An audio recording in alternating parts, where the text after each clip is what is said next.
പ്രിയമുള്ളവരെ, ഇന്ന് രാവിലെ ടിറാനയിൽ നിന്നും സെയിൻറ്റ് മോറിൽസിലേക്കുള്ള യാത്ര ആരംഭിച്ചു. സെയിൻറ്റ് മോറിൽസ് റെയിൽവേ സ്റ്റേഷൻ സ്വിറ്റ്സർലൻഡിലാണ് സ്ഥിതി ചെയ്യുന്നത്. ആൽപ്സ് പർവ്വതത്തിലൂടെ കടന്നു പോകുന്ന ബർണിന എക്സ്പ്രസ്സിലാണ് ഞങ്ങൾ യാത്ര തുടർന്നത്. ബർണിന എക്സ്പ്രസ് ഒരു ടൂറിസ്റ്റ് ട്രെയിനാണ്. ആ ട്രെയിനിൽ നിന്ന് നോക്കിയാൽ ഏകദേശം മുകൾ ഭാഗം മുഴുവനായിട്ട് കാണാൻ കഴിയും. കാരണം മുകൾ ഭാഗം ഏകദേശം മുക്കാൽ ഭാഗം ഗ്ലാസ്സാണ്. ഇതാണ് ആൽപ്സ് പർവ്വതത്തിലൂടെ ഞങ്ങൾ യാത്ര ചെയ്യുകയാണ്. ആൽപ്സ് പർവ്വതത്തിൻ്റെ ആ ഉയരം നോക്കിക്കോളൂ. ഇത് ട്രെയിൻ കടന്നു പോകുന്ന ഒരു റെയിൽവേ പാലമാണ്. ഇതിലൂടെയാണ് ട്രെയിൻ കടന്നു പോകുന്നത്. ആൽപ്സ് പർവ്വതത്തിലേക്കുള്ള കയറ്റം കയറുകയാണ് ബർണിന എക്സ്പ്രസ്. ആൽപ്സ് പർവ്വതത്തിൻ്റെ താഴ്വാരമാണ് ഈ കാണുന്നത്. പച്ചപ്പ് നിറഞ്ഞ താഴ്വാരം, ട്രെയിന് പോകാനുള്ള പാലം.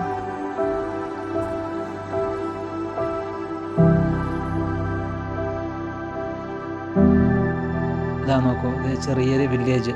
ആൽപ്സിൻ്റെ താഴ്വരയിലുള്ള ചെറിയൊരു ഗ്രാമം. ആളുകൾ കൂട്ടമായി ഇവിടെ താമസിക്കുന്നത് നമുക്ക് ഇതിൽ നിന്നും മനസ്സിലാക്കാൻ കഴിയും. ഇതാണ് ആ ഗ്രാമം, ആൽപ്സിൻ്റെ താഴ്വരയിലെ ഒരു ഗ്രാമം. ആളുകൾ ഒരുമിച്ച് താമസിക്കുന്നതിൻ്റെ ഒരു ഭാഗമാണിത്. ഇത് ട്രെയിൻ പോകുന്ന പാലം. ഇതാണ് കോണിഫർ മരങ്ങൾ എന്ന് അറിയപ്പെടുന്നത്. അതാണ് ഏകദേശം അതിൻ്റെ ഇലകൾ സൂചി പോലെയുള്ള ഇലകളാണ്. ഈ കോണിഫർ മരങ്ങൾ ധാരാളമായിട്ട് ആൽപ്സ് പർവ്വതത്തിൽ കാണപ്പെടുന്നു. അധികം ഉയരമില്ലാത്ത മരങ്ങളാണ് കോണിഫർ മരങ്ങൾ. ഇവിടെ കാണപ്പെടുന്ന മറ്റൊരു ചെടിയാണ് എഡൽവീസ് എന്ന് പറയുന്ന ചെടി.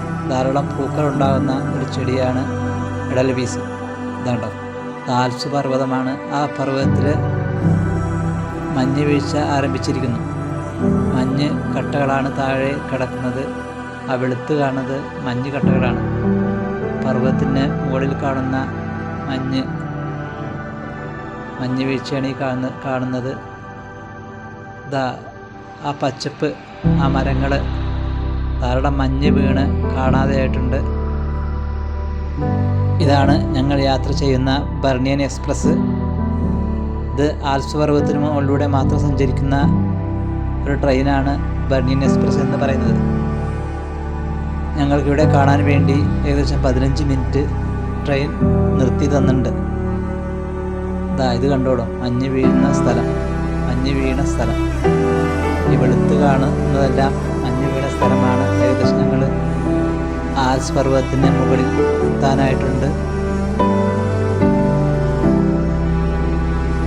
ധാരാളം മഞ്ഞ് വീഴ്ച ഇങ്ങനെ കാണാം. ഇത് കണ്ട്, ഇതിൻ്റെ മുകളിൽ മഞ്ഞ് വീഴ്ചയാണിത്. ഏകദേശം പർവ്വതത്തിൻ്റെ ഏകദേശം മുകളിലെത്തി. അവിടെ ധാരാളം മഞ്ഞ് വീണതായിട്ട് കാണപ്പെടുന്നു. മഞ്ഞിങ്ങനെ ഒഴുകി നടക്കുകയാണ് അവിടെ. നോക്കൂ, മഞ്ഞിൻ്റെ കട്ടകൾ ഇങ്ങനെ ഒഴുകി നടക്കുന്ന ആ കാഴ്ചയാണിത് കാണുന്നത്.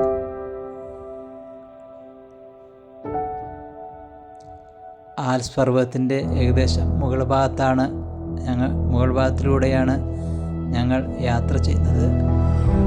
അപ്പോൾ കണ്ട കാഴ്ചകളാണ് ഇതെല്ലാം.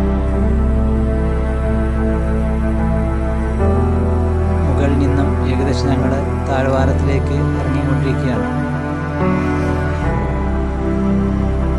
ഏകദേശം 2.5 മണിക്കൂറാണ് ഈ ട്രെയിനിലുള്ള യാത്ര. അഥവാ ഒരു ആഡംബര ടൂറിസ്റ്റ് യാത്രയാണ് ഈ ട്രെയിനിലുള്ളത്. ആ 2.5 മണിക്കൂർ കൊണ്ട് ഞങ്ങൾ താഴെ എത്തും. അഥവാ താഴത്തേക്ക് ഇറങ്ങിയാണ്. വീഡിയോ മുഴുവനായിട്ടില്ല, പ്രധാനപ്പെട്ട ഭാഗങ്ങൾ മാത്രമേ ഞാൻ എടുത്തിട്ടുള്ളൂ. ഇതാണ് നേരത്തെ പറഞ്ഞ ആ ചെറു സസ്യങ്ങൾ.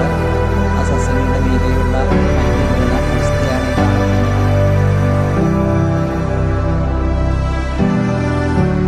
ഇതാണ് ആൽപ്സ് പർവ്വതം. ആ പർവ്വതത്തിലേക്ക് വീണ മഞ്ഞാണിത്. ഇവിടെ ഒരുപാട് കൊടുമുടികളുണ്ട്. 4808 മീറ്റർ ഉയരമുള്ള മൗണ്ട് ബ്ലാങ്ക് ഉൾപ്പെടെയുള്ള ഒരുപാട് കൊടുമുടികൾ ഈ പർവ്വതത്തിൽ ഉണ്ട്. പർവ്വതത്തിന് മുകളിൽ എപ്പോഴും മഴ പെയ്തുകൊണ്ടിരിക്കുന്ന അവസ്ഥയാണ്. ഞങ്ങൾ കയറിയപ്പോൾ ഏകദേശം 5 ഡിഗ്രി വരെയാണ് ഇവിടുത്തെ താപനില. ഇതാണ് ആൽപ്സ് പർവ്വതനിരകൾ. അതിൻ്റെ അല്പം വിശദീകരണമാണ് ഞാനിവിടെ പറഞ്ഞത്.